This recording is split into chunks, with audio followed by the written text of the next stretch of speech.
In this video, we're going to look at two really versatile lookup functions called the index and the match. We are going to help Zara finish off a reconciliation, but to begin with, I'd like to start with a slightly easier example. So if you'd like to follow on, please make sure you have 155 index match examples opened up. In this example, we would like to look up the population for Algeria. If you have a look at the population column, you'll see the population for Algeria is in the 3rd position. Now, this gives us a clue as to how the index function works. If we come into B4, we're going to type equals in and tab. The first argument the index function requires is an array. Now, this array can be a column or a row, so the index function will work both vertically and horizontally. In this case, our array is the population column, and I've named it, so we're just going to type POP and tab to select. Then we're going to type a comma.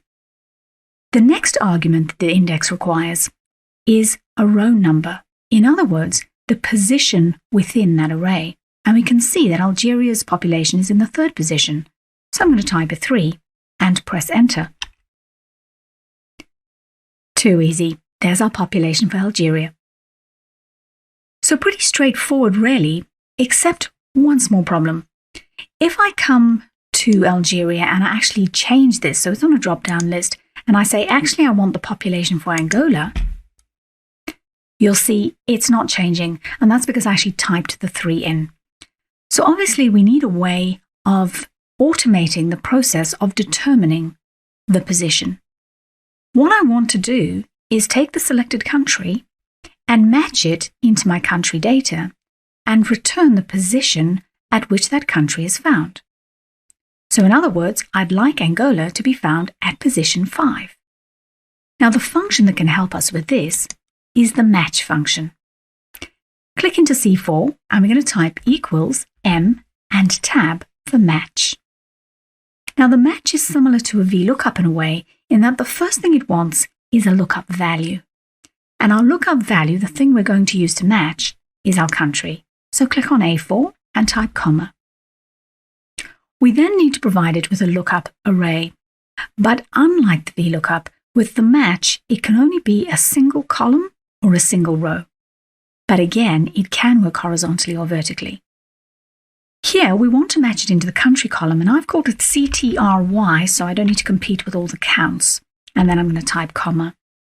And the last thing we need to provide is whether it's a range lookup or an exact match.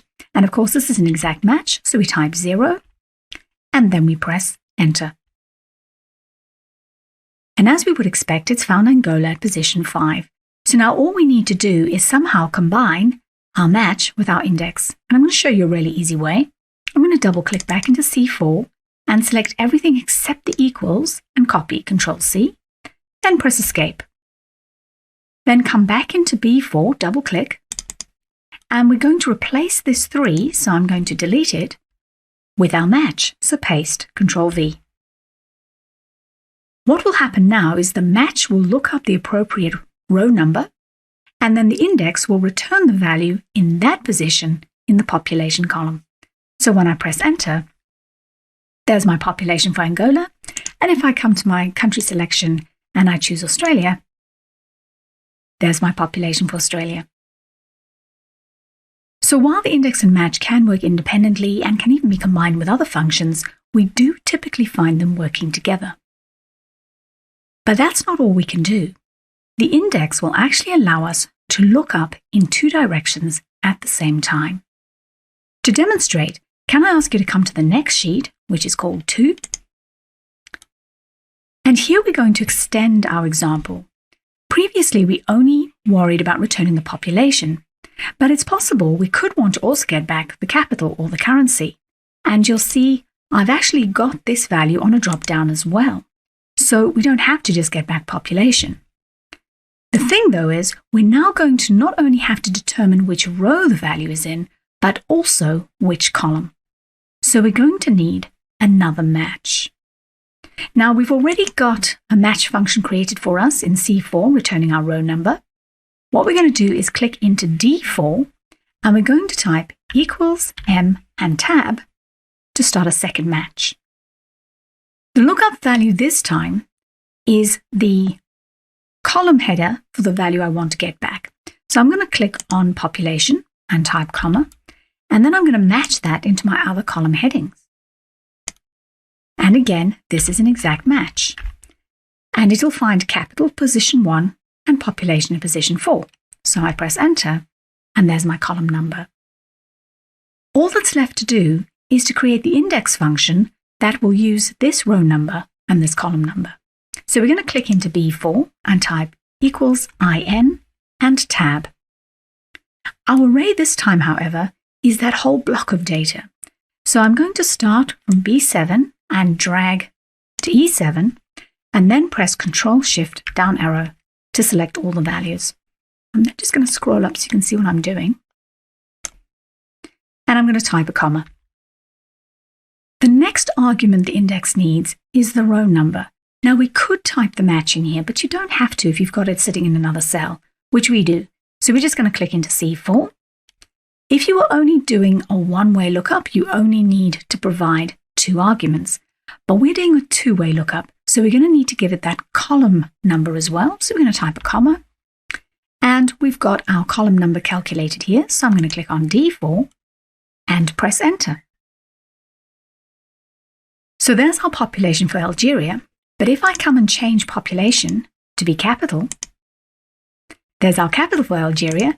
And if I click on Algeria and change that to Australia, there's our capital for Australia. So really powerful 2-way lookup there using an index with 2 matches. Now you understand the principles, let's go and finish off that reconciliation. So I'm going to minimize this, and we're back in our recon. Now you may recall from the last video that there was just one problem left, and that was this record where the amounts paid according to the supplier were different to the one on our report. Now Zara's looked at the data more carefully and noticed that this customer reference number is actually a duplicate of another, which can't be right. What she'd like to do is return the correct reference number from her system, and she can do this by matching the purchase order number in this report to the purchase order number in her MC report. So she's going to match the purchase order number into this column, and when she finds it at this position, she wants to get back the appropriate payment reference. She can't use a VLOOKUP to do this, however, because the purchase order number is to the right of the payment reference. She can, however, use an index match, so that's exactly what we're going to do. Back in our supplier invoice statement, we're going to click into V2 and we're going to type equals IN and tab for index. Our lookup array is the payment reference column on the other sheet, so we're just going to type PAY, down arrow twice and tab because it's named, and comma. But now we need to match our customer purchase order number, so I'm going to type MA and tab. I'm going to click on the customer PO, and I'm going to match that into the purchase order column in the other sheet. So PO and tab to select PO number. Don't forget to make it exact, otherwise you get random wrong results coming back. Close the bracket for your match, close the bracket for your index, and press enter. And Zara was completely right. The payment reference should be 24674, not 673. So we're just going to come in here and replace that 3 with a 4 and press enter. It is now pulling back the correct amount and everything is balancing perfectly. So we've seen how the index and match can solve problems that maybe other lookup functions can't. There is a little bit of a learning curve involved,